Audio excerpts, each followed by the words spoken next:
How National Coney Island uses 7 shifts to bring together 16 locations. Case study. National Coney Island is a Detroit area staple. In 1965, Greek immigrant James Giftos opened a at Macomb Ball in Roseville, Michigan, with a small menu including the Coney Island style hot dog topped with chili, mustard, and freshly diced onions. Since then, the brand has grown to 16 locations across Michigan, continuing to serve those beloved all American classics. The food and hospitality hasn't changed all that much since 65. The restaurant industry has. You can charge 35 cents for a coney dog anymore, and you can rely on the operating process of your. National Coney Island found themselves bogged down by manual staff scheduling process. They ate up manager time and didn't resonate with a younger workforce. They turned to 7 shifts to bring together their 16 locations, keep staff accountable, and help their teams spend time on what matters most, which is hospitality. Complicated manual scheduling. When it came to employee scheduling, National Coney Island had about as many methods as it did locations. Each store and manager had their own system: pen and paper, Excel, corkboards, and schedules took managers 2 to 3 hours every week, and it's time away from what's most important for National Coney Island.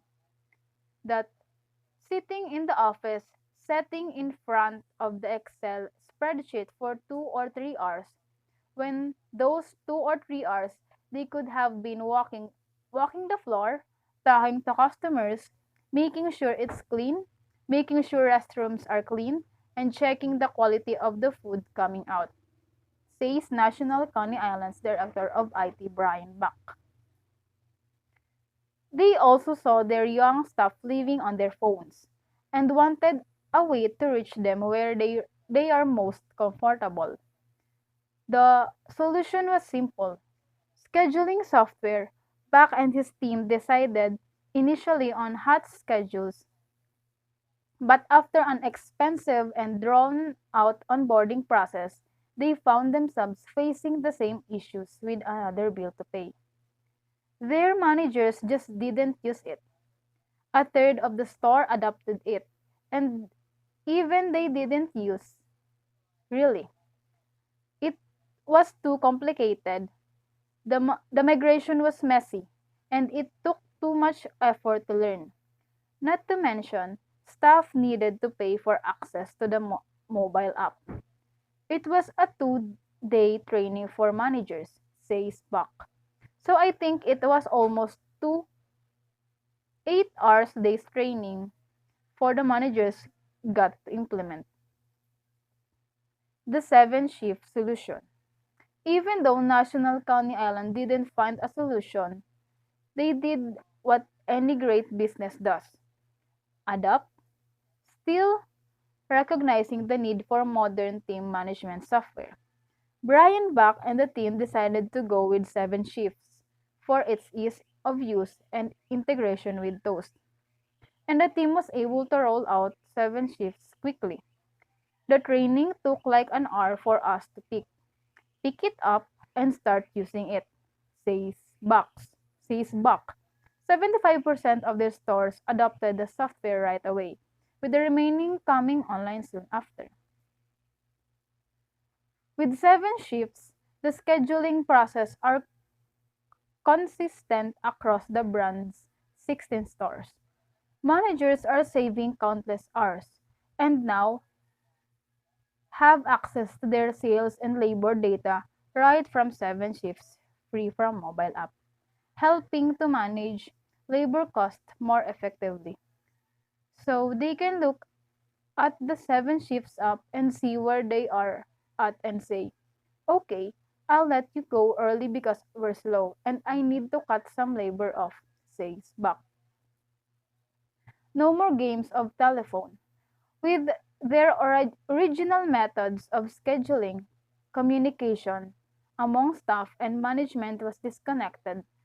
Staff would call into the store to get their schedule, pulling managers away from customers.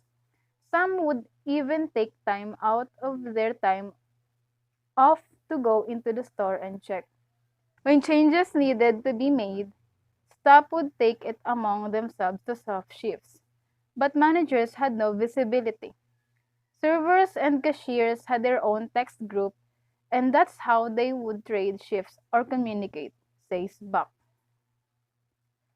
With 7 shifts, communication between staff and their managers is simple.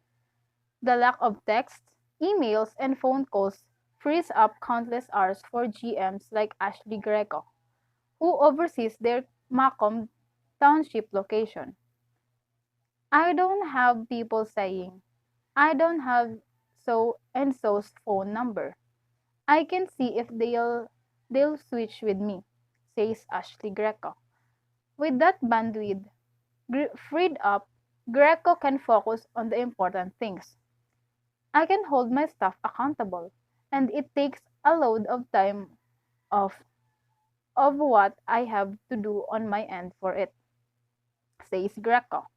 The National Coney Island team offers up shifts to the shift pool about 100 times per month and swap 2 shifts per day. A more connected, engaged staff. 7 shifts communication tools help managers like Greco stay on the pulse, pulse, and gives younger staff a familiar way to communicate their thoughts through their phones. I feel like sometimes people can be afraid to say something in the moment or if they have problem. They're they are afraid to bring it to someone's attention. If they are putting something in 7 shifts, I can go back and talk to them and ask, "Hey, you know what happened Wednesday night?" It feels like I'm communicating with my staff more now because of 7 shifts, says Greco. Top-down communications too. Was difficult too. By the time new guidance went from leadership to management to back of house staff, clarity guaranteed, especially important when topics included health and safety guidance. 7 shifts help unify messaging and empower their staff. We can push out announcement to front of house staff, back house staff who usually from a corporate perspective we can get announcements out to them, says Buck.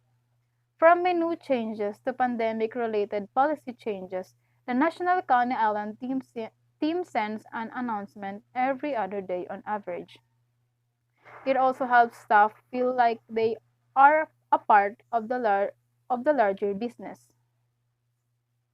Our staff feels like they are in the know now. They don't feel like they are in the dark about what's going on up at corporate.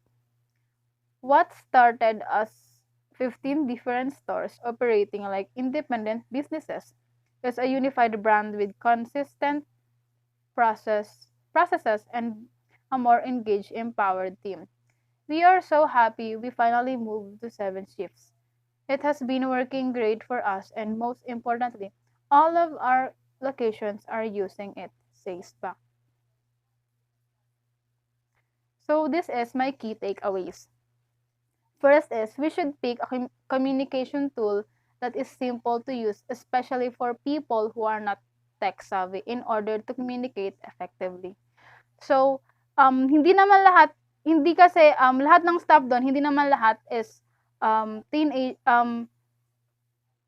mga teenagers or mga marurunong lahat sa modern technology.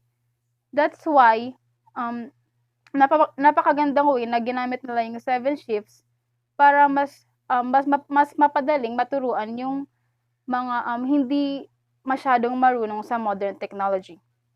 Number two, we must also take into account the health of our employees, especially those who spend hours slaving away at paperwork rather than inspecting the quality of the restaurant service. So 7 shifts help them na mas maging mapadali yung gagawin, especially for those managers ng resto nila. Kasi imbis ng maubos yung time nila sa paggawa ng paperworks or paggawa ng schedules, um, nagkakaroon din sila ng time para ma-check yung quality of foods or kung anong klaseng service yung pino-provide ng staffs nila sa customers. Number three, a proper or improved communication tool can also put your workers at ease, which will help them feel like they are part of or belong in your organization.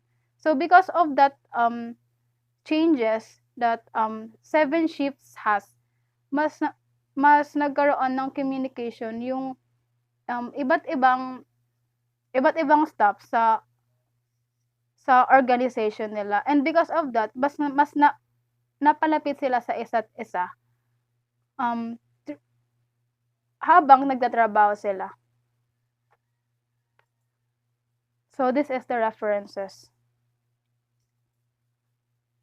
So I'm Lovely Joy Miranda of BSHM 3D. Thank you.